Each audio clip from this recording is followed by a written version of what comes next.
반갑습니다. 우리 옆에 있는 분들하고 한번 인사합시다. 잘 오셨습니다. 감사합니다.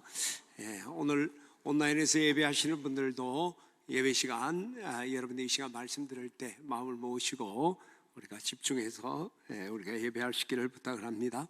현대의학이 많이 발전을 하게 되죠. 그것을 현대 문명이 많이 발전함과 동시에 의학도 많이 발전하게 됩니다. 그래서 이전에는 무서운 병이라고 했던 패스트라든지 장티푸스, 발진티푸스라든지 뇌염 이런 것들이 지금은 그렇게 무서운 병이 아니게 됐죠. 그렇다고 현대 모든 질병들이 다 퇴치된 건 아니에요. 어쩌면 최근에 이 현대병이라고 하는 암이라든지 뇌질환이라든지 심장 혈액 질환 또는 최근에 2019년 12월에 시작했던 코로나19 같은 호흡기 질환 같은 병들은 현대의학으로도 잘 감당이 되지 않는 어려운 가운데 있습니다. 그런데 이런 현대의 질병을 발생하는 그 원인들 이렇게 조사를 해보니까 한 70-80%가 그 근본적인 원인이 부정적인 감정으로도 시작됐다는 거예요. 지난주에도 부정적인 감정, 그것이 표준 감정이 되면 우리의 분노를 유발하고 우리가 독설을 하게 되고 악행을 저지르게 된다는 말씀을 드렸죠. 그래서 부정적인 감정을 제거해야 된다. 이런 이 부정적인 감정은 이런 우리 삶의 여러 가지 부정적인 파괴 현상을 일어나는 것만 아니라 건강에도 이런 치명적인 악영향을 끼친다는 거예요. 그러면 이 부정적인 감정을 제거해야 되는데 방법이 뭘까? 지난주는 결론적으로 우리가 이 피의식을 하나를 포커스를 맞추면서 용서해야 된다는 말씀을 했습니다. 자, 그런데 이 부정적인 감정을 우리가 해소할 수 있는 가장 좋은 방법, 근본적인 방법은 의학자들이 사랑하는 것이다. 부정적 감정의 최고의 백신은 사랑이다. 그렇게 성경에도 보면 요한일서 4장 18절에 보게 되면 사랑에는 두려움이 없고 온전한 사랑은 두려움을 내쫓는다 그랬어요. 이 우리가 부정적인 감정 중에 가장 대표적인 게 두려움이잖아요. 사랑이 있을 때 두려움이 없고 온전한 두려움은 도리어 이 두려움을 쫓아낸다라고 말씀했습니다. 따라서 우리가 이 부정적인 감정을 치유할 뿐만 아니라 우리가 정말 건강한 삶을 살기 위해서도 우리가 사랑하는 것, 하나님을 사랑하고 이웃을 사랑하는 것 너무너무 소중하다고 생각해요. 뿐만 아니라 우리가 의와 진리의 거룩함으로 지원받은 새 사람을 입는데도 우리가 이 사랑하는 것은 필수적이고 반드시 우리가 해야 할 일이라고 생각합니다. 전에 연변에서 그런 거 있었잖아요. 제가 그 패러디를 해서 하나 이렇게 말씀을 드리려고 그래요. 거저 우리 천국에서는 성경 한 10번 읽어서는 성경 읽었다 말 못합니다. 한 100번쯤 읽으면 그놈 성경 좀 읽었구나 합니다. 한 200번쯤 성경 읽으면 우리 연변에서는 그놈 이제 성경 공부시키면 되겠구나 생각합니다. 한 번은 우리 앞집에 권사님이 성경 300번 읽었다고 자랑하고 다니다가 천사들이 끌려가서 신나게 터지고 다시는 성경만 읽었다 자랑 안 합니다. 그런데 어느 날이었습니다. 하나님께서 하늘이 떠내려가려고 허허 웃으시면서 그놈 성경 참 제대로 알고 있구나 했습니다. 그래서 나는 그 사람이 성경을 한 1000번쯤은 읽었나 생각했습니다. 아니었습니다. 그 사람은 성경 한 번 읽고 길 가다가 교통사고가 나서 천국에 온 천국 신입이었습니다. 하나님께서 그에게 물었습니다. 너 성경에 대해서 이야기해보라.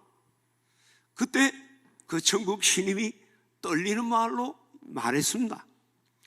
성경은 고조 사랑입니다. 그때 하나님이 그 말을 듣고 허허 웃으시면서 그놈 성경 제대로 한다 했습니다. 나는 이제 깨달았습니다. 천국에서는 성경을 많이 읽은 것이 중요한 것이 아니라 성경의 핵심이 사랑이고 그 사랑을 실천하는 것이 가장 중요하다는 걸 깨달았습니다. 할렐루야.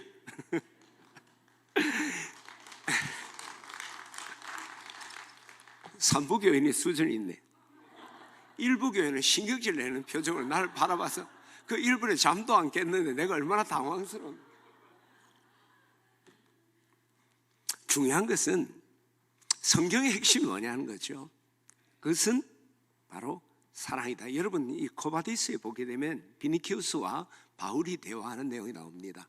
그 대사에 보게 되면 비니키우스가 그리스는 우리에게 미술을 주었고 로마는 우리에게 힘과 법을 주었다. 그러면 그리스도인들은 우리에게 무엇을 주겠느냐? 그때 바울이 말하기를 그리스도인들은 당신들에게 사랑을 줍니다. 실제로 로마 압제압에 네로 황제 때 기독교인들이 많은 어려움을 당하게 되죠. 그때 사랑이 그 네로 황제의 박해를 극복하고 마침내 AD 313년에 콘스탄티 황제 때 기독교가 국교로 인정을 받고 그것을 통해 세계 선교의 문이 열려지는 역사가 나타나는 거죠. 이처럼 이 사랑이라는 것은 그리스도의 힘이고 그리스도인의 표시, 어쩌면 그리스도인의 정체성을 드러내는 가장 두드러진 것이 사랑이라고 생각합니다. 저는 오늘 우리 교우들이 우리가 그리스도인이라면 이런 사랑이 여러분 가운데 풍성하기를 축원합니다. 그럼 왜 그리스도인은 사랑이 힘이고 사랑이 표시일까?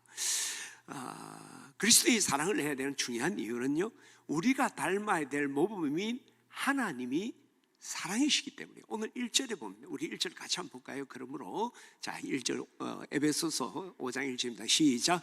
그러므로 사랑받는 자녀같이 너희는 하나님을 본받는 자가 되고, 에베소 교인에게도 하는 말이지만 우리에게도 말하는 거죠. 너희는 사랑받는 자녀같이. 왜 우리를 자녀라고 했습니까? 하나님의 형상을 닮아 지음받았다는 거죠. 그리고 지금도 하나님의 사랑을 받고 있기 때문에 하나님의 사랑받는 자같이 하면서 뭐라고 해? 하나님을 본받아라. 너희가 정말 하나님의 형상을 닮아 지음받은 자녀라면, 너희가 하나님의 사랑을 받고 있다면 하나님 본받아야 되지. 근데 하나님은 누구입니까? 요한일서 4장 8절에 보게 되면 사랑한 자들아 너희가 서로 사랑하라. 사랑은 하나님께 속한 것이니 너희가 서로 사랑하면 너희가 하나님을 알고 하나님께로 나서 하나님을 알고, 사랑하지 않으면 하나님을 알지 못하니 나니 하나님은 사랑이시며. 사랑하는 자들은 우리가 사랑해야 된다. 왜? 하나님이 사랑이다. 저는 오늘 우리 교우들이 정말 하나님의 형상을 닮은 새 사람을 있기를 원한다면 하나님이 사랑이십니다. 그 하나님의 사랑을 여러분 본받게 되기를 축원합니다. 뿐만 아니라 하나님은 그분이 사랑이기 때문에 우리가 닮아가야 될 뿐만 아니라 그 사랑이신 하나님께서 우리에게 명령하셨죠. 2절을 한번 볼까요? 자 시작. 그리스도께서 너희를 사랑하신 것 같이 너희도 사랑 가운데 행하라. 그리스도께서 너희를 사랑하셨잖아. 그처럼 너희도 사랑 가운데 행하라고 명령을 우리에게 주시는 거죠. 새 계명을 너희에게 주노니 너희는 서로 사랑하라. 내가 너희를 사랑한 것이 너희도 서로 사랑하라. 너희가 서로 사랑하면 이로써 사람들이 너희가 내 제자인 줄 알리라. 너는 마음을 다하고 힘을 다하고 뜻을 다하여 주 너희 하나님을 사랑하라 하셨으니 이것이 크고 첫째 되는 계명이요 또 내 이웃을 내 자신같이 이웃을 사랑하라 하셨으니 이것이 온 율법과 선지자의 강령이니라. 오늘 성경은 시종일관 우리에게 말씀합니다. 하나님을 닮으려면 사랑을 여러분 닮아야 한다. 뿐만 아니라 하나님 우리에게 사랑하라. 내가 너에게 새 계명을 주는데 사랑하라 말씀하셨습니다. 따라서 우리는 그리스도인, 우리가 하나님께 순종하는 그리스도인이라면 우리가 사랑을 해야 되죠. 뿐만 아니라 이 사랑이 우리 신앙생활의 뿌리가 되고 또 이 사랑이 우리 신앙의 열매가 되고, 내가 사람의 방언과 천사의 말을 할지라도 사랑이 없으면 소리나는 구리와 울리는 꽹과리가 되고 소음이 된다는 것이죠. 내가 예언하는 능력이 있어 모든 비밀과 모든 지식을 알고 또 산을 옮길 만한 믿음이 있을지라도, 모든 은사와 능력이 있다는 것 있을지라도 사랑이 없으면 내가 아무것도 아니요. 내가 가진 것으로 내가 가진 모든 것으로 구제를 하고 내 몸을 불사르게 내어줄지라도 사랑이 없으면 내게 유익이 없느니라. 사랑 없으면 너희들의 방언이나 천사의 소리 소음밖에 되지 아니하고, 사랑 없다면 너희 은사들 헌신들이 유익을 줄 수도 없고 아무것도 아니다 라고 말씀하는 거죠. 사랑이 베이스가 돼야 된다는 거죠. 뿐만 아니라 오직 성령의 열매는 사랑과 희락과 화평과 오래 참음과 자비와 양성과 충성과 온유와 절제. 성령의 열매는 9가지 열매가 있다는데, 사실 이거 제가 여러 번 말씀드렸죠. 성령의 열매는 한 가지 열매예요. 성령의 열매는 사랑인데 그 사랑 안에 8가지의 맛이 깃들여 있는 거예요. 우리 9가지 이야기하는 그렇지 않아요. 성령의 열매는 사랑이다. 그 사랑 안에는 오래 참음과 자비의 양성과 충성의 맛이 들어있다는 거죠. 성령의 열매가 뭡니까? 우리가 영적으로 가장 풍성하게 열매를 맺는 게 성령의 열매 아닙니까? 또한 요한복음 13장 35절에 보면 너희가 서로 사랑하면 이로써 모든 사람이 너희가 내 제자인 줄 알 것이다. 세상 사람들이 우리가 사랑하는 걸 볼 때, 야, 저 사람 진짜 그리스도인이구나 라고 인정하게 된다는 거죠. 따라서 우리 그리스도인들은, 특별히 우리가 새 사람을 입는 우리 그리스도인들은 하나님을 닮아 사랑해야 될 뿐만 아니라 그분이 명령하셨고, 우리의 신앙의 그 출발과 그리고 그 정점, 열매가 사랑이 되어야 되기 때문에 우리는 사랑의 삶을 우리는 살아야 될 줄 믿습니다. 저는 우리 진해집 내교우들이 다른 것이 부족하더라도 늘 이 사랑으로 충만한 우리 진해집 내교 온 교우들 되시기를 주의 이름으로 축원합니다. 자, 그런데 그러면 우리가 이 사랑을 해야 되는데 어떤 사랑을 해야 될까? 성경의 사랑에 대해서 여러 가지 이야기를 하는데, 이 성경의 사랑에 가장 강조하는 한 가지를 딱 이야기하라고 하면 성경은 서로 사랑하라 이야기를 하죠. 서로. 새 계명을 너에게 주노니 서로 사랑하라. 내 계명은 곧 내가 너희를 사랑같이 너희도 서로 사랑하라는 이것이니라. 어떤 때나 하나님을 본 사람은 없어요. 그러나 너희가 서로 사랑하면 하나님이 너희 안에 계시고 그의 사랑이 너희 안에 온전히 이루어진다. 성경은 우리에게 계속 이야기하는 거예요. 사랑하라. 그럼 어떤 사랑할까? 서로 사랑하라. 사랑을 함께 나누라. 사랑의 공동체를 이루라. 혼자 짝사랑하는 거 아니에요. 하나님이 우리에게 일방적 사랑하는 것, 그것만 원하는 게 아니에요. 우리가 일방적으로 하나님 사랑하는 거 원하는 게 아니에요. 성도들을, 목사가 교우들을 일방적으로 사랑하는 것만을 원하는 게 아니에요. 성도들이 목사를 일방적으로 사랑하고 한 집사님이 한 집사님을 그냥 일방적으로 사랑하는 짝사랑이 아니라 우리가 이 사랑의 공동체를 나누는 것을 주님은 원하시는 거예요. 그것을 기뻐하신다는 거예요. 그래서 주님은 우리에게 사랑을 나누라, 우리에게 말씀하는 게, 이것이 우리 주님께서 우리에게 주신 말씀이죠. 좀 더 구체적으로 우리 하나님께서 우리에게 사랑을 서로 나누라고 하신, 사랑을 함께 나누어라 라고 말씀하신 이유가 무엇이냐? 우리가 이 사랑은 나눌 때 더 아름답고 풍성하게 성장할 뿐만 아니라 온전해지는 거예요. 돈이라는 사람이 있었는데 직장을 잃고 돈이 없어서 굶주리고 있었어요. 정말 죽기보다 싫었지만 굶주리니까 할 수 없이 구걸을 하게 됐어요. 큰 식당에 한 중년 부부가 식사를 하는데 가서 배가 고프다고 조금 또 구걸을 하게 됩니다. 그러자 남자가 지금 잔돈이 없어서 줄 수 없다고 거절해요. 근데 마침 그 옆에 있던 부인이 1달러를, 그 돈이, 그 당시 1달러는 뭐 지금 같은 화폐 가치는 아니겠죠. 1달러를 주면서 이걸 가지고 식사를 하십시오. 그리고 제가 직장을 얻도록 기도하겠습니다. 사랑의 선물을 이렇게 받게 되었죠. 그리고 이제 그가 1달러를 가지고 50센트를 가지고 빵을 하나 샀어요. 그리고 이제 50센트는 주머니에 넣고 빵을 먹고 있는데 맞은편에서 또 길거리에 앉았던 노인이 그 빵 먹는 걸 너무 부럽게 바라보는 거예요. 미안하기도 하고 불쌍해서 그 남은 50센트로 빵을 사서 그 할아버지에게 주었어요.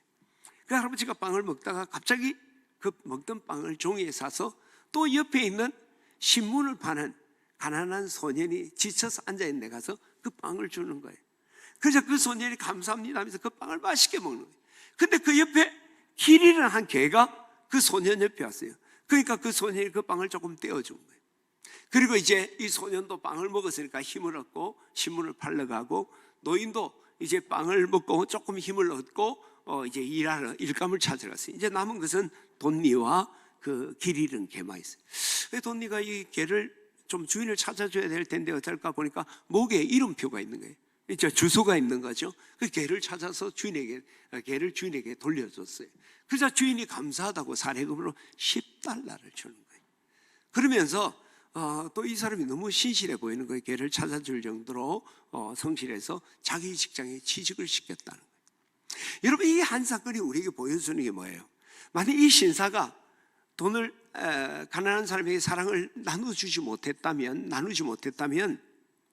그로 끝났을 거예요. 그러나 부인의 1달러를 나눠주고 그 1달러가 노인에게, 소년에게, 개에게 결국 그것이 10달러 됐고, 지쳐있던 사람이 새로운 일거리도 얻고 돈이도 직장을 얻었다. 이처럼 사랑은 나눌 때 커지는 거예요. 더 아름다워지는 거예요. 풍성해지는 겁니다. 그리고 완성된다는 거예요. 여러분, 우리가 닮아가야 될 아름다운 공동체, 우리 주님은 몸으로 일하기를 원해요. 형제가 동감이 어찌 그리 아름답고 사랑스러운가, 선하고 아름다운 거. 우리 주님은 우리가 함께 사역하고 몸으로 사역하기를 원하고 그렇게 만들어져 있는 거예요. 그렇게 함께 있는 모습이 가장 아름다운 건데, 그 가장 아름다운 공동체의 대표적인 어떤 공동체입니까? 예루살렘 교회잖아요. 예루살렘 교회가 아름다운 모형이 된다는 것은 그것은 성령의 공동체, 그냥 사람들이 취미활동하기 위해서 모인 게 아니라 성령에 의해서 모인 공동체, 그리고 그들은 사도의 가르침을 받았어요.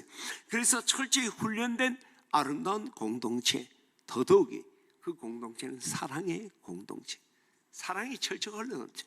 근데 여러분, 이 사랑이 많은 거하고 우리가 풍요롭게 사는 건 좀 또 다른 이야기 같아요. 여러분, 세계에서 행복지수 가장 높은 나라, 매년 조금 바뀝니다만 여러분 잘 옛날에 많이 들었던 나라가 어떤 나라입니까? 룩셈부르크일까요? 미국일까요? 스위스일까요? 방글라데시. 못 살기 짝이 없는 나라. 이 사람이 가진 거 없으면 사랑이 많아요. 그죠? 가진 사람 주기 힘든데 없는 사람이 더 인심도 쓰고 하잖아요. 근데 예루살렘 공동체는 그렇지 않았어요. 예루살렘 공동체는 사랑의 공동체인데 풍요했습니다. 성경에 한번 볼까요? 사도행전 4장 34절을 우리 한번 봅시다. 4장 34절 시작. 그 중에 가난한 사람이 없으니 이는 밭과 집이 있는 팔아 급한 것에 값을 가져. 옛날에 핍절한 게 없다 그랬거든요. 이 예루살렘 교회는 사랑의 공동체였는데 가난한 사람이 없는 정말 풍요로운 공동체, 이상향이잖아요. 사랑도 있고 풍요하고, 그죠? 가난해도 당신만 있으면 좋아. 근데 우리가 부유하면서 당신도 있으면 너무너무 좋아. 이걸 금상첨화라 그러잖아요. 그죠?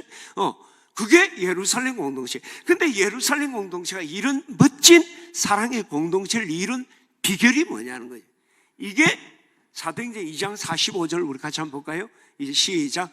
또 재산과 소유를 팔아 각 사람의 필요를 따라 나누었다는 거예요. 이 나눔이 그렇게 되는 거예요. 여러분 4장 35절도 우리 한번 볼까요? 4장 35절 바로 밑에 거 시작. 믿는 무리가 한 마음과 한 뜻이 모든 물건을 서로 통용하고 나누었다. 통용했다는 거예요. 나눔이라는 것이 우리 공동체를 정말 사랑을 더 풍성하게 온전하게 만든다는 거예요. 여러분 가정과 직장과 우리 교회와 목장이 사랑으로 정말 풍성하기를 원하면 여러분 사랑을 나누게 되기를 주의 이름으로 축원합니다. 우리가 또 사랑을 나눠야 되는 정말 중요한 이유는요, 따라합시다. 사랑은 곧 나눔이다. 사랑이 곧 나눔이에요. 나눔이 곧 사랑이에요. 여러분, 사랑 없이 나눌 수 없어요. 근데 사랑이 생기면요, 그 대표적인 현상들이 막 나누고 싶어져요. 네. 그죠? 이 사랑이 있는 공동체는 서로 나눔이 풍성한 거예요. 사랑의 가장 아름다운 모습, 여러분 한번 상상을 해보세요. 사랑의 가장 아름다운 모습은 어떤 모습일까? 부부의 가장 아름다운 모습, 각자 통장을 가지고 자주적인 부부로 살아간다. 각방섬에서 자기의 독자적인 생활을 구현해 나가면서 살아간다.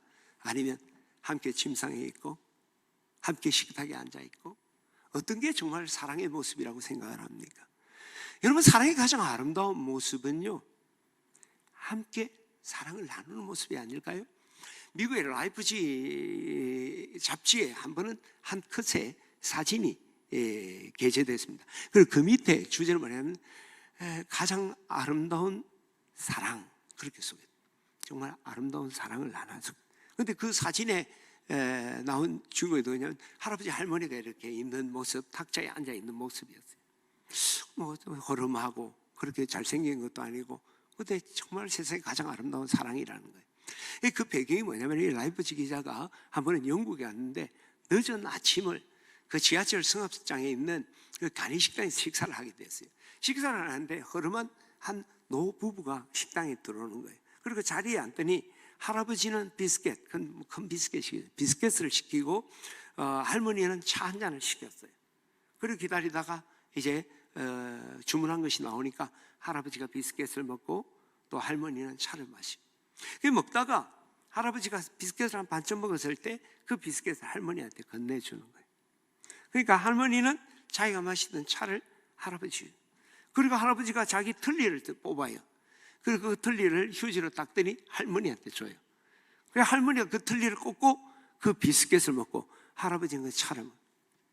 이 가난하니까 틀니도 같이 쓰고 막 음식도 공유하는.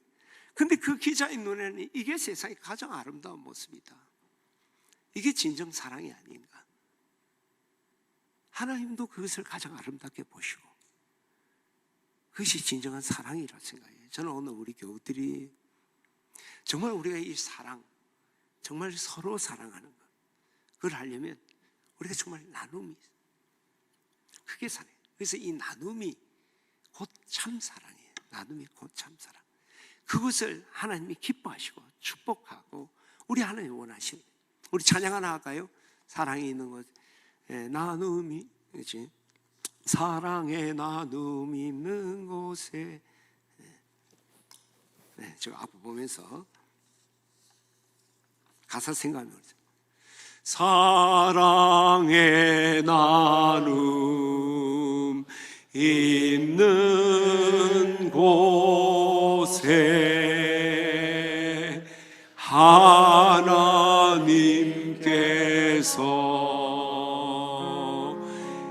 계시도. 우리 다시 한번 합시다. 사랑의 나눔, 사랑의 나눔 있는 곳에 하나님께서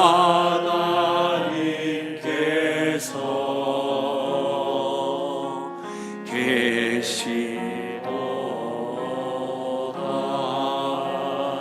하나님은 우리에게 서로 사랑하라. 이 서로 사랑하는 건 사랑의 나눔이 있는 거예요. 자, 그렇다면 나눔이 있는 참사랑, 이게 우리가 새 사람이 입어야 될 사랑이에요. 나눔이 있는 참사랑. 그 나눔이 있는 참사랑을 하려면 어떻게 해야 될까? 첫 번째는요, 나눔이 있는 참사랑을 하려면 우리가 먼저 내가 가진 것을 다른 사람에게 주어야 돼요. 좀 더 정확히 말하면 상대방의 필요를 채워주는 거로 시작해야 되는 거예요. 자, 우리 성경 45절, 2장 45절을 다시 한번 보도록 하겠습니다. 시작. 또 재산과 소유를 팔아 각 사람의 필요를 따라 나눠 주었다. 여러분, 이 예루살렘 교회가 사랑의 공동체가 될 수 있었던 것은 그가 먼저 다른 사람의 필요를 채워주는 거로 시작했다는 거예요. 여러분, 이 사랑의 온전한 사랑은요, 나눔의 그 첫째는 주는 거로부터 시작되는 거예요. 하나님의 놀라운 사랑, 우리를 구원하신 사랑, 그 사랑이 어떻게 시작합니까? 하나님이 세상을 이처럼 사랑하사 독생자를 주시는 거로, 그 독생자를 우리에게 주심으로 그 사랑이 시작이 된 것이죠. 따라서 우리가 정말 이 나눔이 있는 사랑을 하려면 우리가 다른 사람의 필요를 채워주는 것부터 시작해야 돼요. 근데 이 준다는 건요, 여러분, 이게 준다는 건 잃어버린 게 아니라 어떤 의미에서 우리를 축복하는 겁니다. 어떤 농부가 농사를 지어서 이제 그 곡물들, 식물, 그 종자 씨앗의 품종 등급을 매기는데 항상 그 품종을 등급을 매기면 1등을 하는 거예요. 막 분평에 가면 1등을 하는 거예요. 근데 그분은 좋은 종자씨가 있으면 그것을 자기만 애지중지하는 게 아니라 다른 농부들에게 다 나눠주는 거예요. 그래서 사람들이 아니 좋은 씨앗을 왜 나눠줍니까? 저를 위한 거예요. 그렇게 하는 거예요. 아니 좋은 씨앗을 나눠주는데 왜 당신을 위한 겁니까? 바람이 불면 뭡니까? 꽃가루가 날려가는데 그 꽃가루가 날려갈 때 자기 밭에만 날아가는 게 아니라 자기 밭에 또 남의 밭에 날아가는데, 만일 좋지 않는 곡물이 심겨져 있다면 그것이 우리 밭에 와서 우리 밭도 좋지 않게 되기 때문에, 그러나 좋은 곡물들이 자란다면 우리 밭에도 축복이 될 것이기 때문에 난 이웃에게 좋은 종자를 나눠줍니다. 할렐루야. 우리 전도서에도 보면 내 떡을 물 위에 던지라, 여러 날 위에 도로 찾으리라. 여러분, 우리가 다른 사람이 필요를 채워준다는 것은 내 것을 잃어버리는 것이 아니라 언젠가 그것이 부메랑이 돼서 나를 축복하는 거예요. 여러분, 행복하려면 어떻게 해야 될까요? 우리가 행복하려면 어떻게 해야 될까요? 나와 가장 가까이 있는 사람을 행복하게 해주라. 제가 한 말은 아니에요. 유명한 사람이 한 말이. 행복하려면 내게 가장 가까이 있는 사람 행복하라. 내 주변에 있는 사람이 행복하지 않으면, 늘 스트레스에 있으면 내가 행복할 수가 없죠. 근데 그분이 행복하면 나도 행복할 수가 있는 거죠. 내가 복이 되려면 다른 사람의 필요를 채워주면서 그를 행복하게 해주는 거지. 그러면 그것이 부메랑이 되어서 내게 축복이 되는 거예요. 저는 오늘 우리 교우들이 진정한 사랑, 여러분 나눔이 있는 참 사랑을 하기를 원한다면 먼저 다른 사람이 목말라 하고 다른 사람이 갈급한 것을 채워주는 거로 시작하기를 축원합니다. 그런데 정말 중요한 것은 다른 사람의 필요를 채울 때 여러분 기억해야 될 중요한 사실이 있습니다. 첫 번째는요, 다른 사람이 필요한 것을 채워주라는 거예요. 목마른 사람에게 물은 은혜고 감사고 사랑이에요. 근데 목마르지 않는 사람에게 물은 그건 사랑이기 힘들어요. 그죠? 고마울 수는 있지만 그것이 나에게 기쁨이 되지 못하고 어떨 때는 고문이 될 수도 있죠. 그래서 우리가 참 사랑의 나눔을 가지려고 한다면 그 사람이 필요한 것이 무엇인가를 알고 그것을 채워줘야 돼요.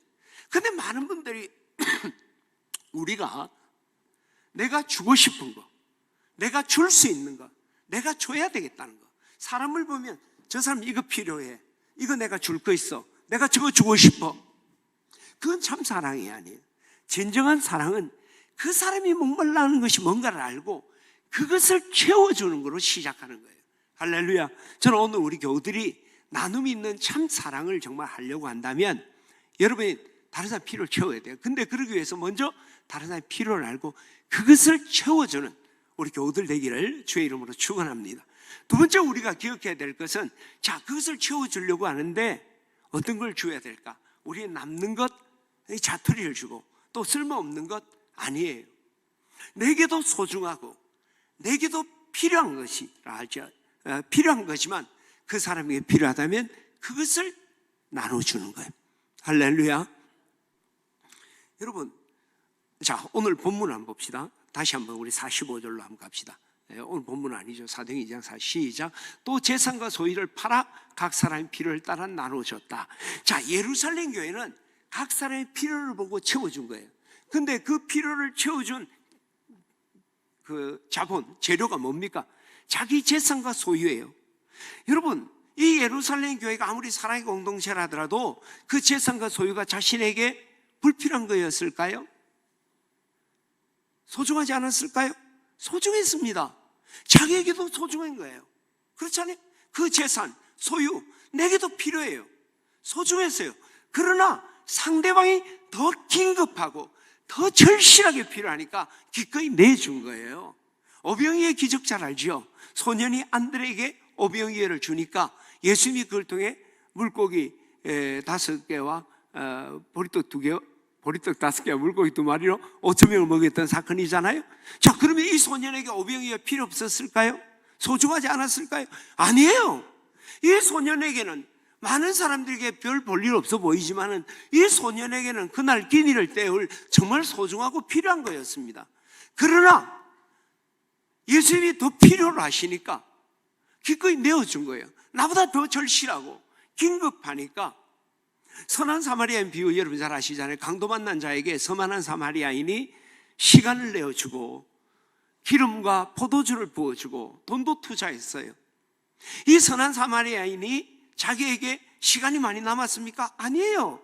이 강도 만난 자를 여관에 데려다 놓고 그 여관 주인에게 잘 돌보라고, 나는 급한 일이 있으니까 일 보러 가야 된다, 돌아와서 내가 부족하면 그것을 보충하겠다 한 걸 보면 뭐예요? 바쁜 사람이에요. 시간이 없는 사람이에요. 그리고 기름과 포도주는 비상약이거든요. 먼 여행을 갈 때 뭐 스페어 타이어와 같은 거예요. 그러니까 비상약을 내어주는 거 쉽지 않죠. 돈은 이 사람 바쁘게 다니는 거 보니까 돈 버는 사람이니까 돈을 소중히 생각했던 사람일 거예요. 자기에게도 필요하고 소중한 거지만 지금 이 강도 만난 자에게 더 긴급하고 더 절실했기 때문에 기꺼이 내어준 거죠. 사르밧 가부가 엘리야에게 떡을 만들어 주잖아요. 그때 사르밧 가부에게 그 한 움큼의 가루, 그 병에 기름 조금 있는 것 소중하지 않았어요? 필요 없었어요? 아니에요. 그거 먹고 죽으려고 한 거예요. 마지막 남은 비상식량이었다. 그러나 엘리야에게 드리는 것이 더 긴급하고 필요하다고 생각하니까 기꺼이 내어준 거예요. 이게 사랑입니다. 여러분, 우리는 사랑은 다른 사람의 필요를 채워준다 하면서 내 자투리, 내 있는 것 주는 데만 머물려는 거예요. 그러니까 줄 게 없어요. 지난번에 우리의 돼지 저금통 이야기도 제가 구제에 대한 말씀도 했습니다만은 내가 없는 게 아니라 저 사람이 지금 목말라한 거 내게 있지만 나에게도 필요하기 때문에, 나에게도 소중하기 때문에 못 주는 거예요. 그때 우리는 생각을 해야 돼요. 이것이 누구에게 더 긴급하고 누구에게 더 절실하냐? 나에게 더 소중하지만 저 사람에게 더 긴급하다면 줄 수 있는 것, 이게 사랑이라는 거죠. 그래서 사랑을 우리의 희생이라 그러잖아요. 예수님은 뭐 십자가에 죽는 게 좋아서 했습니까? 이 잔을 내게 옮겨 주십시오. 하나님은 예수님이 필요 없어서 우리를 왜 주었습니까? 아니잖아요. 사랑받는 아들이에요. 그럼에도 우리에게 예수님이 꼭 필요하고 긴급하니까 기꺼이 내어준 거죠. 그러니까 오늘 많은 우리 그리스도인이 짜투리. 어떤 시골 버스가 가는데 할머니가 운전기사 뒤에 앉아서 운전기사를 톡톡 치면서 아몬드를 한 콤 주는 거야. 기사 양반 이거 먹어.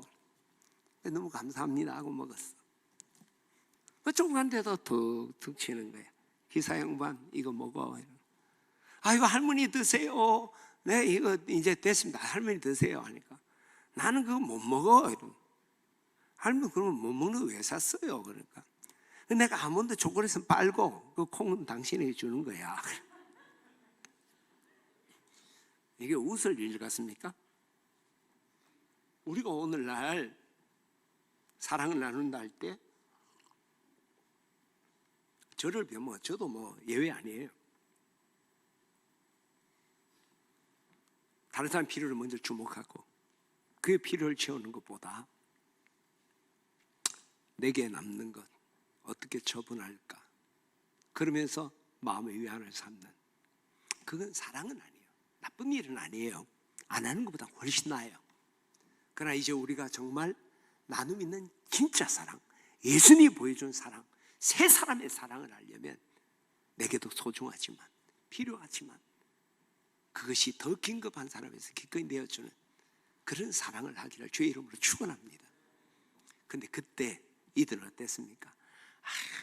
설교는 들었는데 또 하나님 그러는 거 아는데 하고 짜증내면서 하지 않았습니다. 기쁨이 넘쳤어요. 46절 한번 볼까요? 46절 시작. 날마다 마음을 같이하여 성전에 모이기를 힘쓰고 집에서 떡을 떼며 기쁨과 순전한 마음으로 음식을 먹고, 기쁨의 축제였다. 지금 이 예루살렘 공동이 뭘 하냐면은 재산 소유 팔아서 다 주고 있는 거예요. 니 이게 전화기가 필요하지, 니 전화기 가져라. 너 냉장고 필요하지, 냉장고 가져라. 나눠주고 있는 거예요. 근데 그들에게는 기쁨이 충만했다. 기쁨이 있는 나눔이었다는 거예요. 필요를 알고 채우고 나의 소중한 내 필요한 것이지만 그를 위해 기꺼이 내어줄 뿐만 아니라 그게 기쁨이 있었다. 이게 정말 나눔 있는 참 사랑의 모습.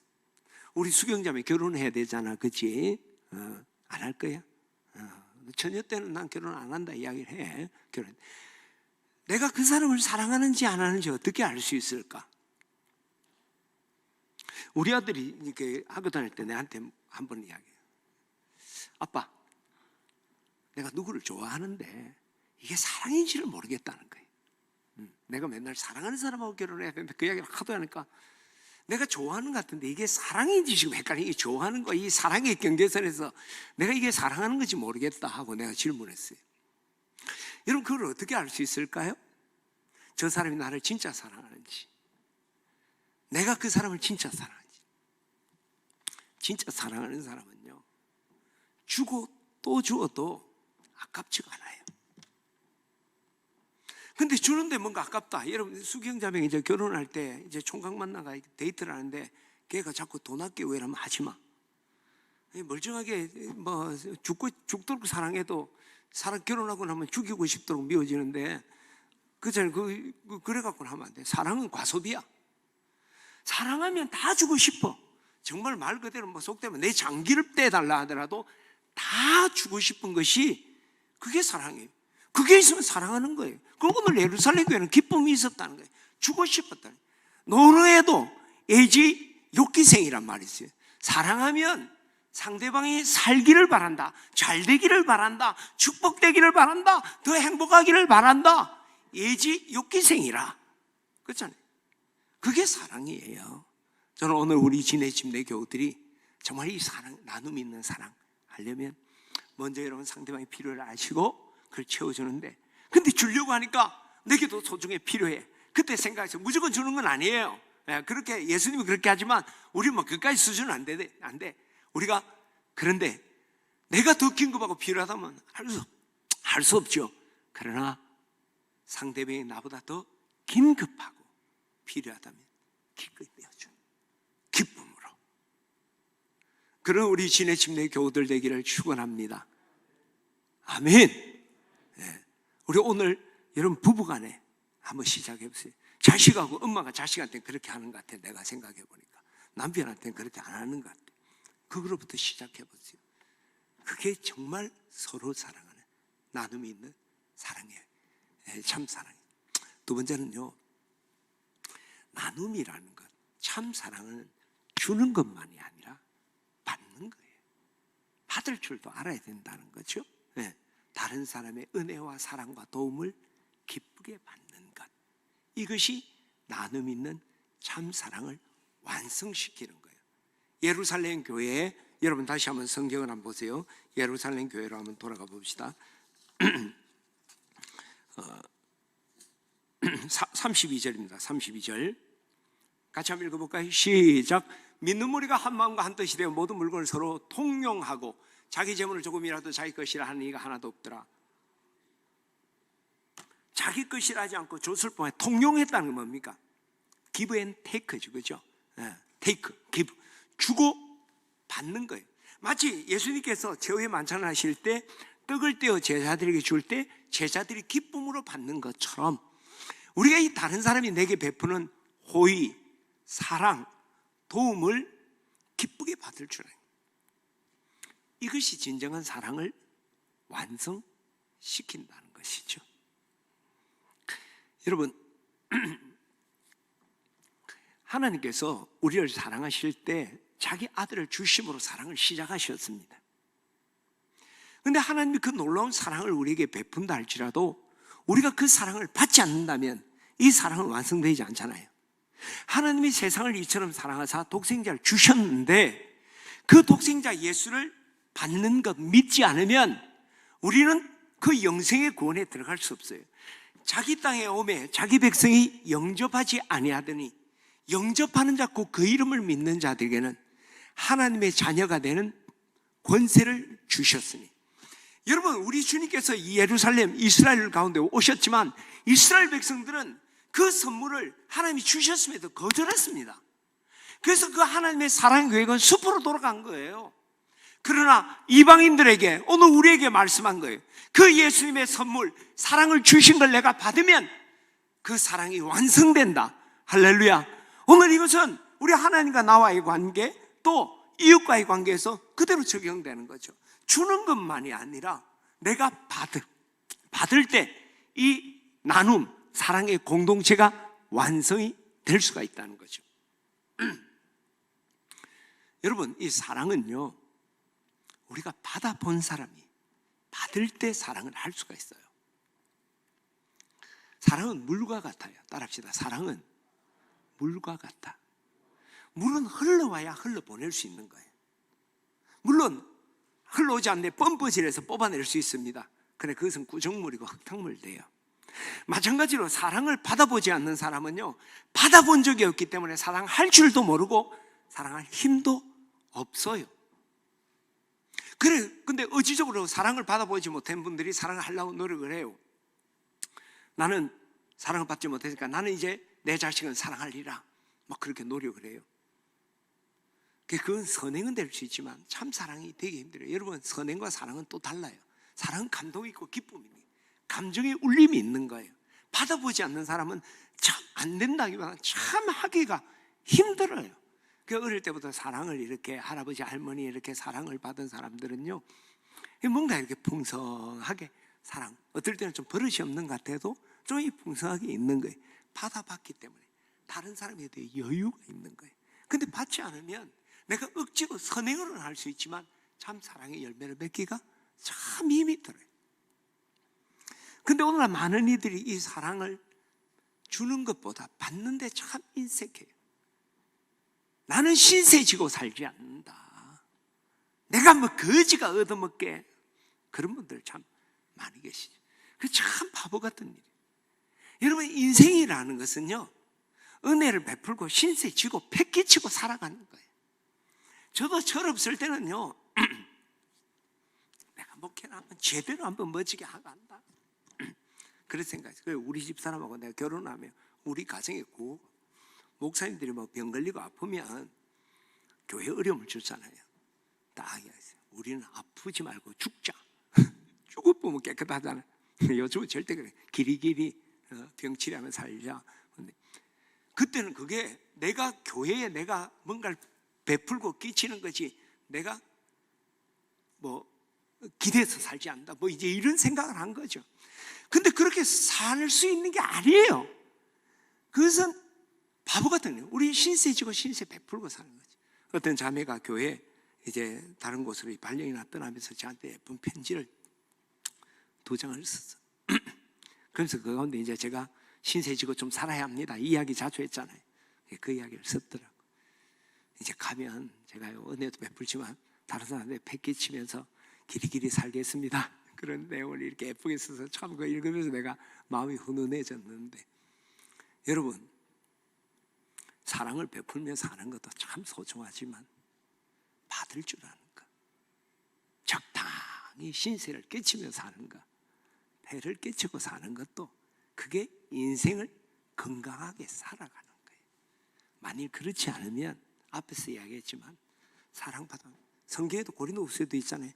위로를 내가 받는 이유는 내가 위로를 받아봐야지 남을 위로할 거 아니에요. 위로받아 본 적이 없는 사람이 누구를 위로하냐는 거지. 그렇잖아요. 그 실패 자리에서 암흑 속에서 누군가 탁탁탁 위로가, 그것이 나로 하여금 다른 사람 위로하게 하는 것이죠. 그런데 그런 사랑을 받아보지 않으면 사랑을 할 수 없을 뿐만 아니라 언젠가는요, 사랑을 할 열정도 힘도 완전히 고갈됩니다. 그렇죠? 흘러 들어오지 않으면 펌프질하는데 흙탕물 구정물인데 나중에는 흙탕물 구정물도 나오지 않아요. 공급받지 않으면 언젠가는 끝나버리다, 더 이상 할 수 없게 되는 거예요. 많은 선교사님, 목사님들 목회하다가 다 넘어지고 이상하게 하잖아. 그 대단한 목사님들인데 막 이상하다고, 교인들 볼 때도 왜 저러시지? 공급받지 못하고 계속 내어주고 언제까지 내어줄? 그죠? 책 안 읽고 자꾸 떠든다 생각해 보세요. 했던 말 또 하고 나중에 신경질 내요, 욕해요. 본전 다 드러났으니까 뭔가 새로운 말을 해야 되니까 이상한 말을 하게 되는 거지. 그렇죠? 공급받아야 되는 거예요. 그래서 제가 선교를 가거나 또 귀한 헌신할 때 꼭 부탁을 해요. 귀한 일 너무너무 귀합니다, 하십시오. 돕는 일, 사역, 헌신 너무 중요합니다. 그러나 그걸 하기 전에 먼저 꼭 준비해야 될 것, 당신이 받을 은혜의 통로를 먼저 확보하십시오. 은혜 받을 통로를 확보해놓고 은혜 받으면서 사역을 감당하면 괜찮아요. 그러나 은혜 주는 끊어놓고 내 혼자 주구장창 열심히 하다 보면 여러분, 텔레비에 나오는 이상한 장로나 목사나 그런 사람 돼버리는 거예요. 저도 뭐 별반 차이가 없어요. 은혜 받으니까 변화되고 힘을 얻고 회개하고 그리고 사역을 감당하는 거예요. 할렐루야! 여러분, 이런 은혜 받고 사랑받는 걸 여러분 소홀하면 결국 넘어지. 그리고 그럼에도 불구하고 나는 신세지고 살지 않겠다. 위험한 발상입니다. 이건 자기의 문제만이 아니라 이거는 나도 남을 돕지 않겠다라고 말하는 거와 똑같아요. 보통 신세지고 살지 않겠다는 분들은요, 깔끔하게 살겠다. 각자 지중시 알아서 살자는 거예요. 나도 니한테 얻어먹은 거 없고, 나도 니한테 뭐 줄 것도 없고, 막 그래 각자 알아서 살면 되지. 몰려다니 우리 뭐 장례식 결혼식에서 몰려간다지. 그러면 그거 싫어하는 분들이 있거든요. 그래 나도 안 가고 니도 오지 마라 하면 깔끔하게 가족끼리 하면 되지. 그것도 좋은 거예요. 나쁜 건 아니에요. 근데요, 인생은 꼭 그런 것만은 아니에요. 그렇죠? 가서 격려해 줄 때가 있고, 또 내가 격려 받을 때도 있고, 그게 인생이 있고, 그게 사랑이 있고, 축복이 있는 거예요. 깔끔하게 사는 사람은 깔끔할지언정 성경이 말한 그 사랑은 경험도 할 수가 없는 거죠. 우리 형수님이 이제 큰 형수님이 미국에서 들어오셨는데, 미국 사람이야. 그 처음에 옛날 얘기죠. 어렸을 때. 이제 들어와서 우리 조카들이 초등학교 입학을 했어. 초등학교 입학하면 우리 선물 사주고 막 그러잖아요. 우리나라는. 그래서 선물을 샀어. 그래서 고맙다 이랬는데 조금 어느 시간이 좀 지난 다음에 가족이 모였을 때 그러냐. 우리 그 구창케 그 아이 입학했다고 선물 사줘. 그런 거 하지 말자. 너무 신경 쓰인다. 받아 먹었으니까 또 해줘야 될 거 아니야. 그냥 지줌씩 그냥 적당하게 살자. 미국식이었지. 요즘은 우리보다 더 극성이야. 막 보내고 막 하고 이러는데 처음에. 그러니까 그게 뭐예요? 단순히 안 받겠다 하는 게 아니라 나도 그래 피곤한 일 하고 싶지 않다는 거예요. 근데 인생은 그게 아니라니까. 요즘도 대면 비대면 뭐 이런 이야기 할 때 세상 사람들이야 뭐 안 와. 나는요 이 정말 본격적인 대면 예배할 때 그날 예배는 찬양 예배야. 오늘도 찬양 얼마나 은혜스럽겠습니까? 마스크 좀 딱 벗고 정말 춤추면서 그날은 찬양만 실컷 하려고 내 지금 마음의 구상을 딱 하고 있어. 그 가치를 모르는 거지. 설교 들으면 다라고 생각하는 거예요. 아니에요. 사람 얼굴이 눈만 있습니까? 오늘 일부 예배 드리는데 저기에서 앉은 자매가 설교를 너무 열심히 들으니까 반짝반짝 눈도 예뻐요. 그래서 근데 내가 그분이 누군지를 몰랐다는 거예요. 절반은 가리고 있어요. 눈만 있으니까. 우리나라는 눈 조금 손을 자주 보니까 눈이 다 똑같이 생겼어. 기가 막히다. 그거 아니잖아요. 그죠? 우리는 서로 주고 받거나. 저는 우리 지네 집내기가 정말 나눔 있는 참사랑하려면 신세 지고 살기를 주의 이름으로 축원합니다. 제가 헬린 아우엔의 이야기를 내가 암송을 밤새도록 실컷 했는데 자막으로 띄워주더라고. 자막 봅시다. 내가 하면 또 자막 탁 뜰 거예요. 자, 자막 봅시다. 이제는 또 안 띄워주노. 헬리야. 자, 그걸 한번 우리 같이 한번 읽어봅시다. 언제 눈길을 주고 언제 눈길을 받을 것인지 그때를 아는 것이 참 중요하다. 우리에게는 돌려받을 생각은 없이 주기만 하려는 성향이 있다. 그것이 너그러움이고 영웅다운 모습이라고 생각한다. 우리 주고받고 해야 되는데 그 타이밍을 잘 잡아야 되는데 대다수의 사람들은 주기만 하고 그것이 아주 멋진 인생이라 생각한다는 것이죠. 하지만 그것은 나는 남의 도움이 필요 없다. 다만 줄 따름이다 라고 말하는 건방진 태도와 별로 다를 게 없다. 받지 않고 주기만 할 때 우리는 금방 탈진하고 만다. 자신의 육신과 정신과 감정과 영이 필요로 하는 것을 주목할 때만, 뭔가 나의 갈급함을 구할 때만 우리는 기쁘게 주는 사람으로, 정말 기쁨을 가지고 주는 사람으로 살아남을 수 있다. 줄 때가 있고 받을 때가 있다. 건강하게 살고자 한다면 줄 때와 받을 때가 똑같이 있어야 한다. 멋진 말이죠. 나 감동을 받았어. 그죠? 우리 사랑은 주는 것만이 아니라 사랑을 받을 수 없을 만큼 부요한 자도 없고요. 사랑을 줄 수 없을 만큼 가난한 자도 없어요. 누가 사랑이 필요 없는 사람입니까? 누가 사랑이 줄 것이 없다는 사람입니까? 모두가 받아야 되고 줄 수 있는 사람. 저는 오늘 우리 진해집 내 교우들이 여러분 사랑을 정말 필요를 채워줄 뿐만 아니라 여러분 필요의 도움에 마음의 문을 열고 그 도움을 구하고 기쁨으로 받는 우리 교우들 되기를 축원합니다. 그러기 위해서는 여러분의 삶의 현장과 마음에 사랑의 손길이 들어갈 수 있는 자리를 만드는, 시간적인 공간적인 자리를 만들고 길을 만들어야 돼요. 그리고 마음의 문을 열어야 돼요. 네? 여러분 시간과 공간의 자리를 만드는 건 여유를 갖는 거예요. 어떤 사람 너무 빡빡하게 살아가니까 내가 도와주고 싶어도 틈을 찾지 못해. 그 삶의 자리가 너무 꽉 채워져서 내가 들어갈 자리가 없어. 그러면 사랑을 받을 나는 사랑이 완성될 수가 없어. 그러나 뭔가 조금 여유를 가지면 그 시간에 누군가 나를 주일날 또 막 바쁘게 목사님을 좀 위로해야 될 때 말할 기회가 없는 거예요. 인터뷰를 가지면 목사님 힘내세요. 짠! 한 번이라도 해볼 수 있잖아요. 근데 여유 없이 돌아가다 보면 하고 싶어도 안 되는 거죠. 그리고 마음의 문을 여는 거예요. 생각 바꾸는 거예요. 나도 도움 필요하다. 도움 받고 싶다. 나는 수경이의 위로와 사랑을 받고 싶다. 그런 마음을 가지면 마음이 열리는 거예요. 그러면 나보다 어린 사람, 연약한 사람의 위로와 사랑을 받을 수 있는 거예요. 이때 중요한 것은 시간과 공간을 내가 이거 생각한다고 참 오랫동안 고생 많이 했습니다. 시간과 공간의 자리를 만드는 것만이 아니라 문을 열고 길을 만들어야지. 그 사랑의 손길이 올 수 있는 길 어떤 걸까요? 사랑은 뭐라고 그랬습니까? 물이다. 물은 어떻게 흘러요? 낮은 대로 흘러요. 내 삶의 자리가 너무 뻗어나면 사람들이 나를 돕기가 버거워해요. 그렇잖아요. 내가 붕어빵을 하나 수경 집사님에게 붕어빵을 하나 사주고 싶어. 근데 저 사람 재벌 부인이야. 사주기 힘들어. 맨날 명품백 들고 다니는 거야. 힘들어지죠. 내 삶이 낮은 데 있을 때 사람들이 쉽게 다가와 위로하고 사랑하고 나누고 축복할 수 있어요. 마음도 마찬가지야. 너무 강하게 나는 할 수 있다 된다만이 아니라 가난한 심령이 가난한 자는 복이 있다 그래.